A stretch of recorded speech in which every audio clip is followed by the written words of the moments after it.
রাজীব কুমারকে অপসারণের পর ডিজি পদে বিবেক সহায়। লোকসভা নির্বাচনের আগেই প্রশাসনিক পদে বড় সড় রদবদল।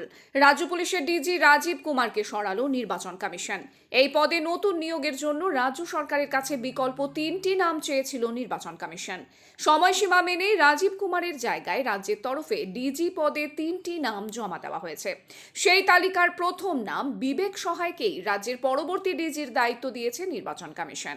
2021 সালে বিধানসভা নির্বাচনের সময় নন্দীগ্রামে মমতা বন্দ্যোপাধ্যায় আহত হওয়ার পর তার প্রধান নিরাপত্তা উপদেষ্টা ছিলেন 1988 ব্যাচের আইপিএস অফিসার বিবেক সহায়। গত নভেম্বরে তাকে ডিজি পদে নিয়োগ করা হয়েছিল।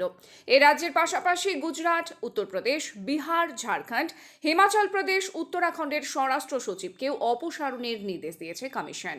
মিজোরাম, হিমাচল প্রদেশের জেনারেল অ্যাডমিনিস্ট্রেটিভ ডিপার্টমেন্টের সচিবকেও সরানো হয়েছে।